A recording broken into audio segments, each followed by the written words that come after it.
and this is the first of 3 videos regarding sight words and helping you work on sight words with your child.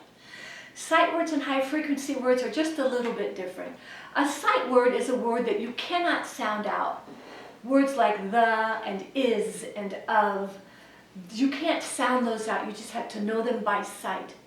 Other words you can sound out, words like can, but you need to know all of these words very quickly in order to be a fluent reader and a fluent writer. So there are 3 ingredients that are going to help you be successful in working on sight words with your child. The first one is choice. Choice will keep it engaging for them. And choice will also give them practice in making decisions. I'll show you what I mean by that in just a few minutes. The second important ingredient is duration, how long you have them work. I usually have children start off only by working about a minute or a minute and a half so that we stop while they are really excited about it.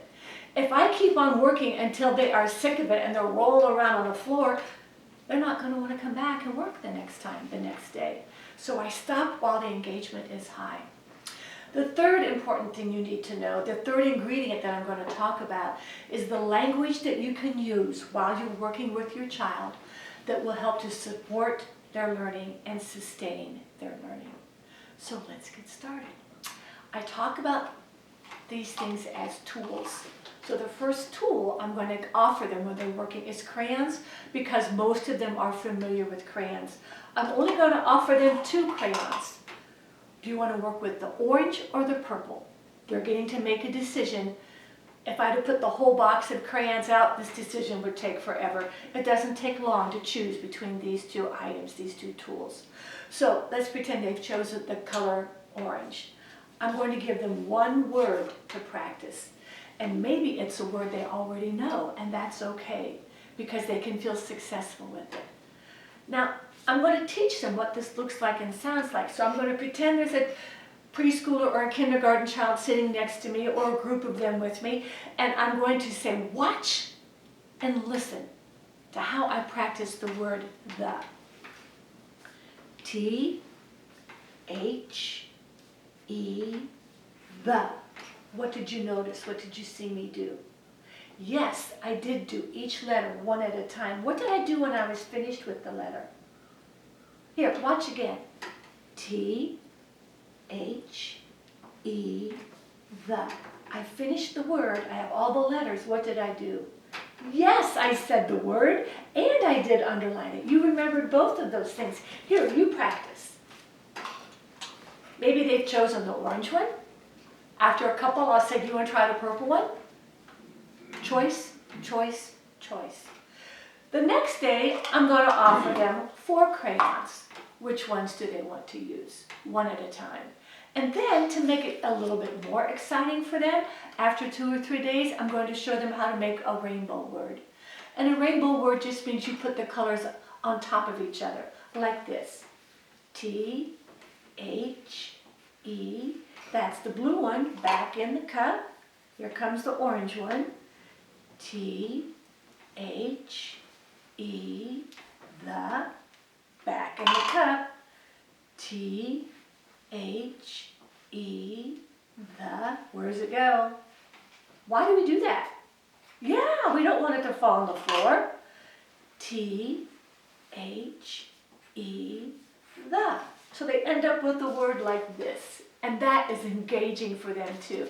Sometimes they don't want to do the plain old words. They want to go straight into rainbow words with their crayons. Why not? If they're engaged and excited about it. So let's say I've been working with crayons for about a week. I keep getting different colors out. Now I'm going to keep it engaging for them by bringing the thick markers out. I'm also going to keep it engaging because I've introduced a second word.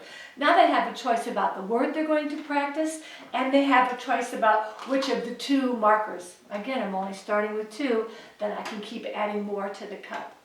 What is it that I want them to notice about markers? I'm still going to teach it because it's a new tool. Watch. I can either hold the lid in my hand or I can put it on the back. If I put it on the back, then I can use my other hand to hold the paper. Watch. T-H-E, E, the. What did you notice? Yes, just like when we did crayons, yeah. Now, if I want to switch markers and use a different one, watch what I have to do. Did you hear that click? This marker's not going to dry out. Engaging them, engaging them, engaging them by having just a few materials and adding more and more so their decision making becomes more complex.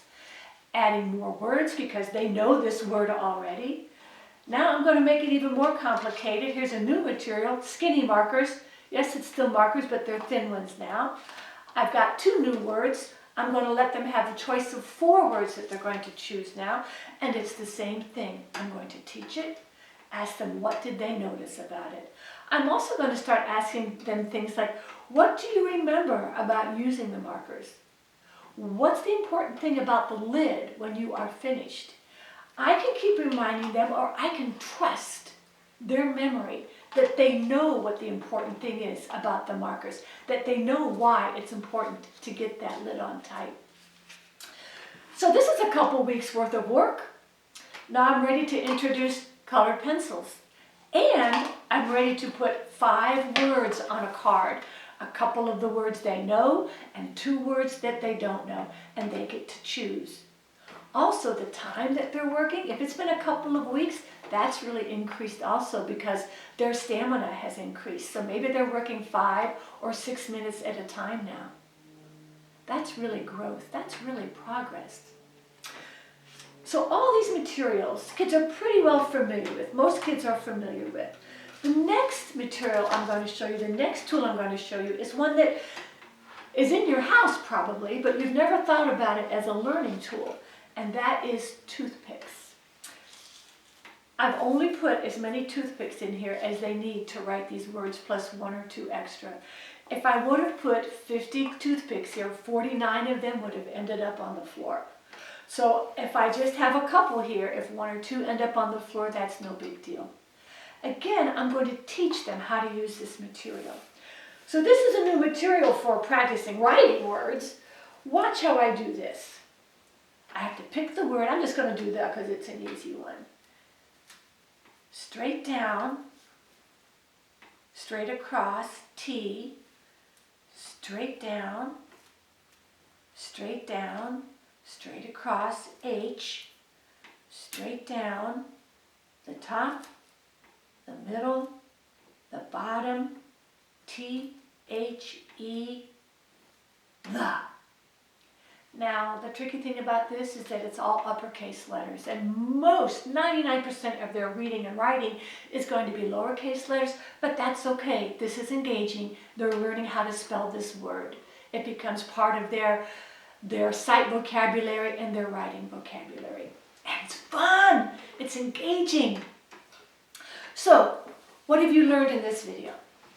You've learned that choice is important in terms of materials and not to offer too many at one time. You can always build up on that. It keeps it engaging for them. It helps them in the decision-making process. Choice is important. You've also learned that duration is important, starting with a small increment of time and building on that so that their stamina increases and that they want to keep coming back. Stop when the interest is high. And you've learned language, what to say to support and sustain the learning. You've learned some teaching vocabulary. Watch how I do this.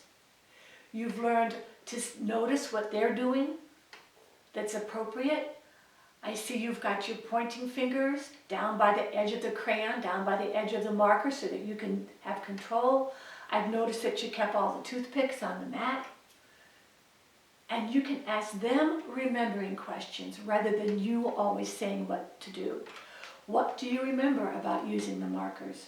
What do you remember about using the toothpicks? I noticed that all the toothpicks stayed on the mat where the work area is. You had a lot of control. The next 2 videos show you many, many more engaging tools, materials that you can use for doing sight words.